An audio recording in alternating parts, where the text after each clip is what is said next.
நீங்கள் உங்கள் வாழ்நாள் முழுவதையும் ஒரு நிறுவனத்திற்காக உழைத்துவிட்டு ஓய்வு பெற்ற பிறகு அமைதியாக உங்கள் முதிய வயதை கழிக்கலாம் என்று நினைக்கும் போது மருத்துவ செலவுகளுக்கும் அன்றாட வாழ்க்கைக்கும் உங்கள் நியாயமான ஓய்வூதியத்தை பெற நீதிமன்ற படிகளில் ஏறி இறங்க வேண்டும் என்று கற்பனை செய்து பாருங்கள். அது ரொம்பவே கடினமான ஒரு சூழ்நிலை.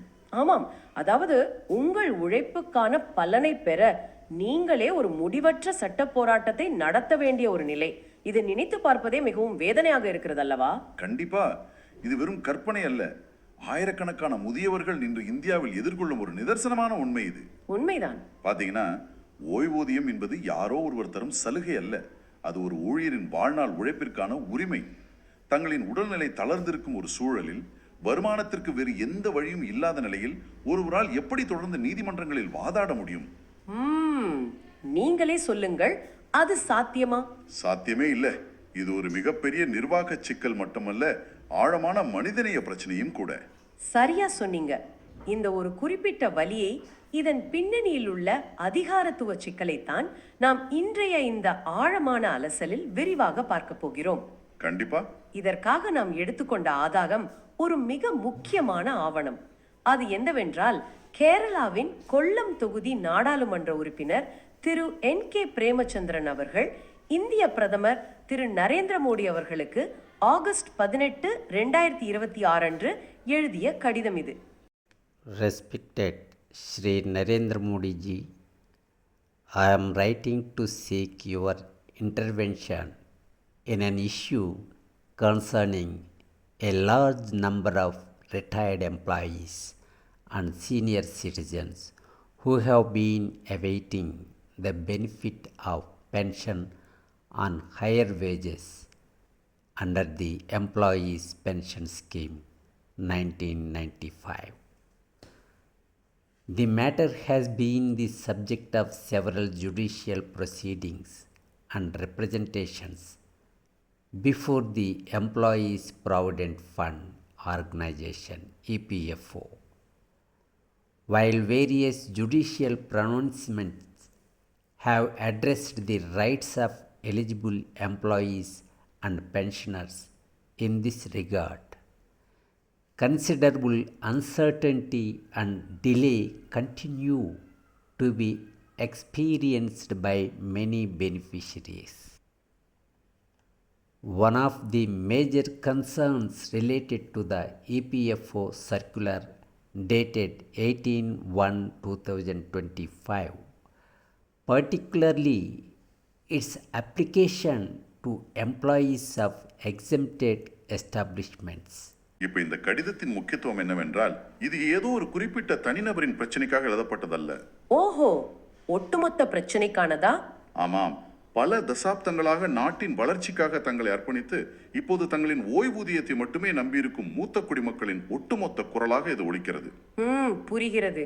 அதாவது 1995 ஆண்டின் ஊழியர் ஓய்வூதிய திட்டத்தின் கீழ், இதை சுருக்கமா EPS 95 என்று சொல்வார்கள்.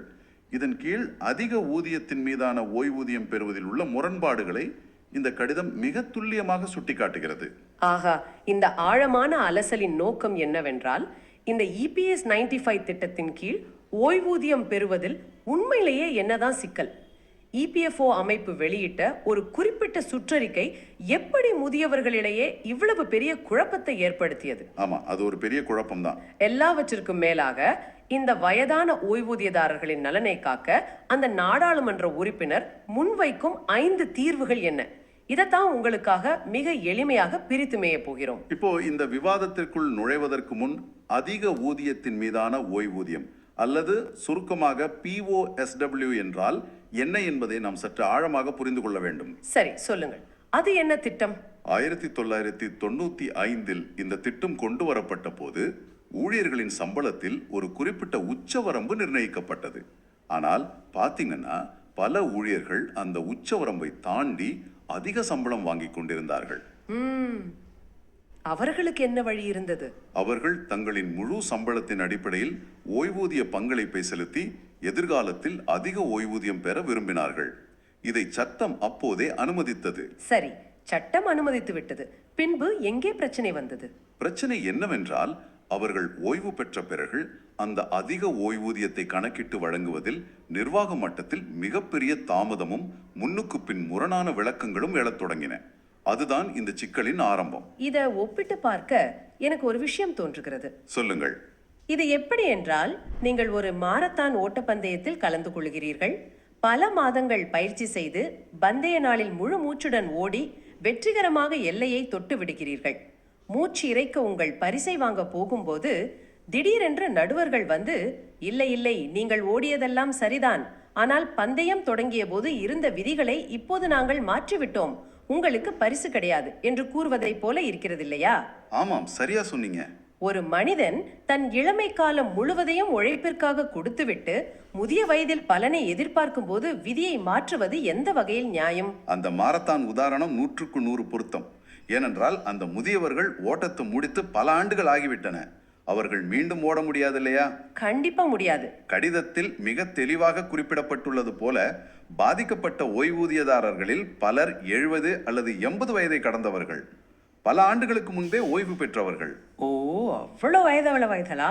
ஆமாம், அவர்களுக்கு இப்போது தேவைப்படுவது மன அமைதியும் மருத்துவ செலவுகளுக்கான பொருளாதார பாதுகாப்பும் மட்டும்தான். ஒரு கோரிக்கை பரிசீலிக்கப்படாமல் பல மாதங்கள், சில நேரங்களில் பல ஆண்டுகள் நீடிப்பது என்பது அவர்களை பொறுத்தவரை ஒரு வகையான மனரீதியான சித்திரவதை தான்.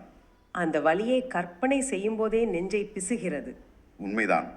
சரி, இந்த பிரச்சனையின் அடுத்த கட்டத்திற்கு நாம் நகர்வோம். இந்த முதியவர்கள் ஏன் இன்னும் போராடி கொண்டிருக்கிறார்கள்? இதற்கு ஒரு முக்கிய காரணமாக இந்த கடிதம் சுட்டி காட்டுவது இபிஎஃப்ஓ அமைப்பு ஜனவரி 18, 2025 ஆண்டு வெளியிட்ட ஒரு சுற்றறிக்கையை. ஆமாம், அந்த சுற்றறிக்கை தான் மையப்புள்ளி. அந்த சுற்றறிக்கையில் அப்படி என்னதான் இருக்கிறது? அது ஏன் இவ்வளவு பெரிய தடையை உருவாக்குகிறது? இங்குதான் விஷயம் மிகவும் சிக்கலான ஒரு தொழில்நுட்ப பரிமாணத்தை எடுக்கிறது. அந்த 18/01/2025 தேதியிட்ட இபிஎஃப்ஓ சுற்றறிக்கை குறிப்பாக விலக்கு அளிக்கப்பட்ட நிறுவனங்களின் ஊழியர்களை பெரிதும் பாதிக்கிறது. விலக்கு அளிக்கப்பட்ட நிறுவனங்கள் என்றால், அதாவது எக்ஸம்ப்டட் எஸ்டாப்ளிஷ்மெண்ட்ஸ் என்று சொல்வார்கள். இந்த நிறுவனங்கள் பல ஆண்டுகளுக்கு முன்பு அன்றைய காலகட்டத்தில் சட்டப்பூர்வமாக இருந்த ஊதிய வரம்புதரை பின்பற்றி தங்களுக்கென சில பழைய அறக்கட்டளை விதிகளை வைத்திருந்தன. சரி, இப்போது அதிக ஊதியத்திற்கான ஓய்வூதிய கோரிக்கைகளை நிராகரிக்க இபிஎஃப்ஓ நிர்வாகம் அந்த வரலாற்று ரீதியான பழைய அறக்கட்டளை விதிகளை ஒரு காரணமாக காட்டுகிறது. ஒரு நிமிஷம், என்னை மன்னியுங்கள். இந்த இடத்தில் எனக்கு ஒரு பெரிய குழப்பம் இருக்கிறது. என்ன குழப்பம்? கேளுங்கள். இந்த விலக்கு அளிக்கப்பட்ட நிறுவனங்கள் என்றால் என்ன? அவர்கள் ஏன் இபிஎஃப்ஓ விதிகளுக்கு பதிலாக தங்களுக்கென்று ஒரு தனி அறக்கட்டளையை வைத்திருக்கிறார்கள்? அவர்கள் ஏதோ சட்டத்துக்கு புறம்பாக தனி அரசாங்கம் நடத்துகிறார்களா என்ன? நல்ல கேள்வி. இதை மிக எளிமையாக சொல்கிறேன் பாருங்கள். இதை ஒரு கல்வி அமைப்போடு ஒப்பிட்டு பாருங்கள். சொல்லுங்கள். மாநில அரசுக்கென்று ஒரு பொதுவான பாடத்திட்டமும் அரசு பள்ளிகளும் இருக்கும். ஆனால் சில தனியார் பள்ளிகளுக்கு அரசால் நிர்ணயிக்கப்பட்ட அதே தரநிலைகளை பின்பற்றுவதாக உறுதியளித்தால் தங்களுக்கென்று சொந்தமாக ஒரு பாடத்திட்டத்தை வைத்துக் கொள்ள அரசு அனுமதி அளிக்கும் அல்லவா? ஆமா, கொடுப்பாங்க. அதுபோலதான் இதுவும். சில மிகப்பெரிய நிறுவனங்கள் தங்கள் ஊழியர்களின் பணத்தை நாங்களே நிர்வாகம் செய்து கொள்கிறோம், இபிஎஃப்ஓவை விட சிறப்பான வட்டியை நாங்கள் எங்கள் ஊழியர்களுக்கு கொடுக்கிறோம் என்று கூறி அரசிடம் முறையாக அனுமதி பெற்று தனியாக ஒரு பிஎஃப் அறக்கட்டளையை உருவாக்கி கொண்டன. இது சட்டத்திற்கு உட்பட்டதுதான். ஓஹோ, அப்படி என்றால் அவர்கள் சட்டத்திற்கு விரோதமாக எதையும் செய்யவில்லை, அரசு அனுமதித்த ஒரு கட்டமைப்பிற்குள் தான் இயங்கி இருக்கிறார்கள். எக்ஸாக்ட்லி. அரசின் முழு கண்காணிப்பிலும் வருவதுதான் அது. அப்படி இருக்க இப்போது ஏன் இபிஎஃப்ஓ உங்களின் பழைய அறக்கட்டளை விதிகள் சரியில்லை என்று கூறி அவர்களின் ஓய்வூதியத்தை நிராகரிக்க வேண்டும்? எல்லாவற்றிற்கும் மேலாக எனக்கு இன்னொரு மிகப்பெரிய சந்தேகம் எழுகிறது. என்ன சந்தேகம்? இந்த கடிதத்திலேயே மிக தெளிவாக குறிப்பிடப்பட்டுள்ளது, உச்ச நீதிமன்றமும் பல்வேறு உயர் நீதிமன்றங்களும் இந்த ஓய்வூதியதாரர்களின் உரிமைகள் குறித்து ஏற்கனவே தெளிவான தீர்ப்புகளை வழங்கியிருக்கின்றன. ஆமாம், வழங்கியிருக்கின்றன. மிகச் சமீபத்தில் ஜூலை 9, 2026 அன்று சென்னை உயர் நீதிமன்றத்தின் அமர்வு கூட இது குறித்து தீர்ப்பளித்துள்ளது. இந்தியாவின் உச்சபட்ச நீதிமன்றம் ஒரு தீர்ப்பை வழங்கி நிலைப்பாட்டை தெளிவுபடுத்திய பிறகும் ஒரு அரசு அமைப்பு அதை எப்படி புறக்கணிக்க முடியும்? ஒரு நாடாளுமன்ற உறுப்பினர் பிரதமருக்கு கடிதம் எழுதும் அளவிற்கு நிலைமை ஏன் போக வேண்டும்? உச்ச நீதிமன்ற தீர்ப்பை இறுதியானது தானே? நீங்கள் கேட்பது முற்றிலும் தர்க்க ரீதியான ஒரு கேள்வி. உச்ச நீதிமன்ற தீர்ப்பு என்பது நாட்டில் உள்ள அனைவருக்கும் பொருந்தும் சட்டம்தான். பின்னேன் இந்த எழுத்தடிப்பு? ஆனால் இங்கே நிர்வாக அமைப்பான EPFO ஒரு நுட்பமான அதே சமயம் ஆபத்தான விளையாட்டை விளையாடுகிறது. அவர்கள் உச்ச நீதிமன்ற தீர்ப்பை நேரடியாக எதிர்க்கவில்லை. மாறாக ஒவ்வொரு வழக்கிலும் ஏதோ ஒரு சிறிய தொழில்நுட்ப காரணத்தை கண்டுபிடித்துக் கொள்கிறார்கள். எப்படி, என்ன காரணம் சொல்வார்கள்? உச்சநீதிமன்ற தீர்ப்பு பொதுவானது, ஆனால் உங்கள் கோப்பு இந்த குறிப்பிட்ட பழைய அறக்கட்டளை விதியின்படி பொருந்தாது என்று கூறி நிராகரிக்கிறார்கள். அட பாவமே! ஏன் இப்படி செய்கிறார்கள் என்று ஆழமாக பார்த்தால் அதன் பின்னால் ஒரு மிகப்பெரிய நிதி சார்ந்த பயம் இருப்பதை நாம் உணரலாம். அதிக ஊதியத்தின் அடிப்படையில் அனைவருக்கும் ஓய்வூதியம் வழங்கினால் அமைப்பின் ஒட்டுமொத்த நிதி இருப்பு காலியாகி விடுமோ, அது தங்களின் நிர்வாக திறமையின்மையாக கருதப்படுமோ என்ற அச்சம் அவர்களுக்கு இருக்கலாம். அதாவது நிதியை பாதுகாக்க வேண்டும் என்ற அவர்களின் நோக்கம் புரிந்து கொள்ளக்கூடியதுதான். ஒருவேளை எதிர்பாராத பெரிய செலவு வந்துவிட்டால் அமைப்பு ஆட்டம் கண்டுவிடும் என்று அவர்கள் பயப்படலாம். ஆமா, அது ஒரு நிர்வாக கவலைதான். ஆனால் அதற்காக சட்டத்தின் ஓட்டைகளை தேடி பிடித்து பல தசாப்தங்களாக உழைத்த முதியவர்களின் நியாயமான பணத்தை மறுப்பது எந்த வகையில் சரியாகும்? நிதியை பாதுகாப்பது முக்கியம்தான். அதற்காக எந்த ஒரு அடிப்படையும் இல்லாமல் நீதிமன்ற தீர்ப்புகளுக்கே முரணாக வெறும் பழைய விதிகளை காட்டி உண்மையான கோரிக்கைகளை நிராகரிக்க கூடாது என்பதுதானே நாடாளுமன்ற உறுப்பினரின் வாதம். துல்லியமாக பிடித்து விட்டீர்கள். இதைத்தான் நாடாளுமன்ற உறுப்பினர் தனது கடிதத்தில் மிக ஆழமாக பதிவு செய்கிறார். பாத்தீங்கன்னா, ஒரு நிர்வாக அமைப்பு தனக்கு சேர வேண்டிய நிதியை பாதுகாப்பதில் எந்த தவறும் இல்லை. ஆனால் அந்த பாதுகாப்பு சட்டப்படியும் அறப்படியும் இருக்க வேண்டும். கண்டிப்பா. அதை விட்டுவிட்டு ஒவ்வொரு மூத்த குடிமகனையும் தனித்தனியாக நீதிமன்றத்திற்கு இழுப்பது அவர்களை பண ரீதியாகவும் மன ரீதியாகவும் சோர்வடைய செய்யும் ஒரு தந்திரம் போன்றது. இது ஒரு பொறுப்பான மக்கள் நல அரசுக்கு அழகல்ல. சரியா சொன்னீங்க. இந்த பிரச்சனையின் ஆழமும் அதிகாரத்துவத்தின் பிடிவாதமும் இப்போது நமக்கு தெளிவாக புரிகிறது. இதிலிருந்து எப்படி வெளியே வருவது? அதற்கும் கடிதத்தில் வழி இருக்கிறது. ஆமா, இந்த கடிதம் வெறும் குற்றச்சாட்டுகளை மட்டும் முன்வைக்காமல் ஒரு 5 அம்ச தீர்வை முன்வைக்கிறது. இந்த தீர்வுகளை நாம் சற்று ஆழமாக பார்ப்போம். எனக்கு தோன்றிய வரை இந்த தீர்வுகளை 3 முக்கிய பிரிவுகளாக பிரிக்கலாம். சரி, பிரித்து பார்ப்போம். முதலாவது, இந்த சட்ட ரீதியான குழப்பத்தை முடிவுக்கு கொண்டு வருவது. நாடாளுமன்ற உறுப்பினர் திரு பிரேமச்சந்திரன் நிலுவையில் உள்ள வழக்குகளையும் அரசே முன்னின்று தொடரும் மேல்முறையீடுகளையும் மறுபரிசீலனை செய்ய வேண்டும் என்று கூறுகிறார் இல்லையா? இதன் பின்னணி என்ன? ஆமா, இது மிக முக்கியமான ஒரு படி. ஒரு விஷயத்தில் உச்ச நீதிமன்றமே தெளிவான முடிவை கொடுத்த பிறகு அதே போன்ற இன்னொரு வழக்கில் இன்னொரு முதியவர் மீது அரசு மீண்டும் ஒரு மேல்முறையீடு செய்கிறது என்றால் அது மக்களின் வரி பணத்தையும் வீணடிக்கிறது, முதியவர்களின் வாழ்நாளையும் வீணடிக்கிறது. 100க்கு 100 உண்மை. அதனாலதான் பொருந்தக்கூடிய வழக்கு கொள்கையின்படி எங்கு உண்மையிலே அவசியம் இருக்கிறதோ அங்கு மட்டும் வழக்காடுங்கள் என்று அவர் கூறுகிறார். அதாவது நீதிமன்றம் ஏற்கனவே சட்டத்தை தெளிவுபடுத்திய விவகாரங்களில் தேவையற்ற மேல்முறையீடுகளை கைவிடுங்கள் என்று சொல்கிறார். ஆமா, அத்துடன் அந்த சிக்கலான ஜனவரி 18, 2025 நாளிட்டு EPFO சுற்றறிக்கையும் திரும்ப பெறவோ அல்லது திருத்தவோ வேண்டும் என்கிறார். ஏன் அது அவ்வளவு முக்கியமா? கண்டிப்பா. பழைய வழக்கொழிந்து போன அறக்கட்டளை விதிகளை காரணம் காட்டி தற்போதைய கோரிக்கைகளை நிராகரிக்கும் அந்த சுற்றறிக்கை உள்ளவரை இந்த சட்ட போராட்டம் ஓயாது. இது முற்றிலும் தர்க்க ரீதியான ஒரு அணுகுமுறை. முதலில் இரத்த கசிவை நிறுத்த வேண்டும், அதன் பிறகுதான் காயத்திற்கு மருந்து போட முடியும். அழுமையான விளக்கம். சரி, சட்ட சிக்கலை தீர்த்தாகிவிட்டது என்று வைத்துக் கொள்வோம். அடுத்தது என்ன? இத்தனை ஆண்டுகளாக காத்து கொண்டிருக்கும் அந்த முதியவர்களுக்கு அவர்கள் இறந்த பிறகு பணம் கிடைத்து என்ன பயன்? இதை வேகமாக செயல்படுத்துவது பற்றி அவர் என்ன கூறுகிறார்? அதற்காகத்தான் அவர் சீரான செயலாக்கம் மற்றும் விரைவான தீர்வு என்ற கோரிக்கைகளை முன்வைக்கிறார். தகுதியான அனைத்து ஓய்வூதியதாரர்களுக்கும் எந்த ஒரு பாரபட்சமும் இன்றி தன்னிச்சையான முடிவுகள் இன்றி அதிக ஊதியத்திற்கான ஓய்வூதியம் சென்று சேர வேண்டும். அதாவது இடத்திற்கு இடம் வேறுபாடு இருக்கக்கூடாது. ஆமா, மதுரையில் இருக்கும் ஒரு ஓய்வூதியதாரருக்கும் டெல்லியில் இருக்கும் ஒரு ஓய்வூதியதாரருக்கும் ஒரே மாதிரியான நிலைமை இருக்கும் போது அவர்களுக்கு 2 வேறுபட்ட தீர்ப்புகள் வரக்கூடாது. சரியா சொன்னீங்க. எல்லாவற்றுக்கும் மேலாக நேரம் என்பது இவர்களுக்கு மிக மிக குறைவு. அவர்கள் எதிர்கொள்ளும் கடுமையான நிதி நெருக்கடி மற்றும் மருத்துவ தேவைகளை கருத்தில் கொண்டு தகுதியான கோரிக்கைகளை முடுக்கிவிட்டு உடனடியாக முடிவெடுக்க வேண்டும் என்று கடிதத்தில் வலியுறுத்தப்பட்டுள்ளது. இந்த இடத்தில் நாம் ஒரு புதுமையான தீர்வை பற்றி பேச வேண்டும். நீதிமன்றங்களுக்கு செல்வதை தவிர்ப்பதற்காக அவர் ஒரு நிர்வாக ரீதியான தீர்வு பற்றி குறிப்பிடுகிறார். ஆமாம், அது மிக முக்கியமான பரிந்துரை. இதை படிக்கும்போது எனக்கு ஒன்று தோன்றியது. என்னவென்று சொல்லுங்கள். இது எப்படி என்றால், நீங்கள் ஒரு பெரிய உணவகத்திற்கு சென்று உணவு ஆர்டர் செய்கிறீர்கள். உங்களுக்கு தவறான உணவு வந்து விடுகிறது.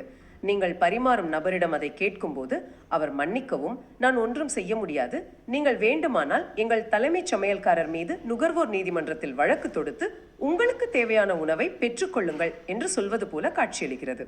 ஆமா, உணவகத்திற்கு உள்ளேயே ஒரு வாடிக்கையாளர் சேவை மையத்தை வைத்து அந்த பிரச்சனையை உடனே தீர்ப்பதுதானே சரி. நாடாளுமன்ற உறுப்பினர் கேட்பதும் இந்த வாடிக்கையாளர் சேவை மையத்தை தானே. எவ்வளவு அருமையான ஒப்பீடு. நீங்கள் சொன்னது 100% சரி. அந்த உணவக வாடிக்கையாளர் சேவை மையம் போன்றதுதான் நாடாளுமன்ற உறுப்பினர் கேட்கும் அந்த நிர்வாக ரீதியான பொறிமுறை. ஒவ்வொரு சிறு விஷயத்திற்கும், ஒவ்வொரு விளக்கத்திற்கும் முதியவர்களை நீதிமன்றத்தின் கதவுகளை தட்டச் சொல்வது எவ்வளவு பெரிய அநீதி. மிகப்பெரிய அநீதிதான். அதற்கு பதிலாக சட்டப்பூர்வமாக அனுமதிக்கப்பட்ட இடங்களில் துறைக்குள்ளேயே அதிகாரிகளை உள்ளடக்கிய ஒரு தீர்வு மையத்தை உருவாக்கி நிலுவையில் உள்ள பிரச்சனைகளை அங்கேயே பேசி தீர்க்க வேண்டும். இது நீதிமன்றங்களின் சுமையை குறைக்கும், அதே சமயம் முதியவர்களுக்கு விரைவான நீதியையும் வழங்கும். இதைவிட சிறந்த ஒரு யோசனை இருக்க முடியாது. ஒரு பிரச்சனையை எப்படி தீர்க்க வேண்டும் என்ற தெளிவான வரைபடத்தை இந்த கடிதம் வழங்குகிறது. கண்டிப்பா. பாத்தீங்கன்னா, இது வெறும் பண பரிமாற்றம் சம்பந்தப்பட்ட ஒரு கடிதம் அல்ல. தங்கள் வாழ்நாளை நாட்டின் உழைப்பாளர் சக்திக்காக, இந்தியாவின் தொழில் வளர்ச்சிக்காக அர்ப்பணித்த முதியவர்கள் தங்களின் இறுதி நாட்களை கண்ணியமாக வாழ்வதற்கான உரிமை இது. ஆமாம். இந்த கடிதத்தின் இறுதி வரிகள் மிகவும் ஆழமானவை. இந்த விவகாரத்தில் ஒரு விரைவான தீர்வு காணப்பட்டால் அது ஆயிரக்கணக்கான மூத்த குடிமக்களுக்கு ஒரு மிகப்பெரிய நிவாரணமாக அமையும் என்று அவர் முடித்திருக்கிறார். இதுதான் இந்த கடிதத்தின் ஆன்மா. இபிஎஃப்ஓ போன்ற ஒரு மாபெரும் அமைப்பு அதன் நிதியை பாதுகாத்துக் கொள்ள பல கணக்குகளை பார்க்கலாம். ஆனால் அந்த நிதி யாருடைய வியர்வையால் உருவாக்கப்பட்டது என்பதை அவர்கள் மறந்துவிடக் கூடாது. கண்டிப்பா மறக்க கூடாது. சட்ட விதிகளும் சுற்றறிக்கைகளும் மக்களுக்காக உருவாக்கப்பட வேண்டும், மக்களை அலைக்கழிப்பதற்காக அல்ல. மனிதாபிமான அடிப்படையிலும் மக்களின் நலன் சார்ந்த கண்ணோட்டத்திலும் இந்த பிரச்சனையை அணுகினால்தான் இதற்கு ஒரு நிரந்தர தீர்வு கிடைக்கும். சரியா சொன்னீங்க. நாம் இந்த ஆழமான அலசலின் இறுதி பகுதிக்கு வந்துவிட்டோம். ஒரு நாடாளுமன்ற உறுப்பினர் நாட்டின் பிரதமருக்கு எழுதிய ஒரு எளிய கோரிக்கை கடிதம் போல இது முதலில் தோன்றினாலும், இதன் ஆழத்திற்கு செல்லும் போதுதான் அதிகாரத்துவத்தின் பிடிவாதத்திற்கும் சாமானிய மக்களின் வாழ்வாதாரத்திற்கும் இடையேயான ஒரு மாபெரும் போராட்டம் இதில் அடங்கியிருப்பதை நம்மால் உணர முடிகிறது. ஆமா, நிர்வாக அமைப்புகள் சட்டத்தை வளைக்கக்கூடாது என்பது எவ்வளவு உண்மையோ அதே அளவு உண்மை அந்த சட்டம் மக்களை வதைக்க கூடாது என்பதும் 100% உண்மை. இந்த இடத்தில் இந்த கடிதத்தின் ஒட்டுமொத்த பின்னணியையும் நாம் விவாதித்த அனைத்து கோணங்களையும் வைத்து பார்க்கும்போது எனக்குள் ஒரு ஆழமான கேள்வி எழுகிறது. இதை உங்களுக்குமான ஒரு கேள்வியாகவே நான் முன்வைக்கிறேன். நீதிமன்றங்களே சட்ட நிலைப்பாட்டை மிக தெளிவாக தெளிவுபடுத்திய பிறகும், இந்தியாவின் மிக உயர்ந்த நீதி அமைப்பு ஒரு வழியை காட்டிய பிறகும், ஒரு அரசு அமைப்பு ஏன் இந்த பிரச்சனையை உடனடியாக தீர்த்து முதியவர்களுக்கு அமைதியை தருவதை விட சிறு சிறு தொழில்நுட்ப காரணங்களை காட்டி வழக்குகளை தொடர்ந்து நடத்துவதிலேயே இவ்வளவு அதிக ஆர்வம் காட்டுகிறது? இது எல்லாரும் சிந்திக்க வேண்டிய ஒரு கேள்வி. நிர்வாக அமைப்புகளின் உண்மையான நோக்கம் நிதியை பாதுகாப்பதா, அல்லது அந்த நிதியை தங்கள் வாழ்நாள் முழுவதையும் அர்ப்பணித்து உருவாக்கிய மக்களின் கண்ணியத்தை பாதுகாப்பதா? சட்டத்தின் உண்மையான வெற்றி என்பது அது பலவீனமானவர்களுக்கு பாதுகாப்பாக இருப்பதிலா, அல்லது அதிகார பலம் கொண்டவர்கள் தங்களை காத்து கொள்ள அதை பயன்படுத்துவதிலா? இதை நீங்கள் சற்று ஆழமாக சிந்தித்து பாருங்கள். மற்றொரு சுவாரஸ்யமான ஆழமான அலசலில் சந்திப்போம்.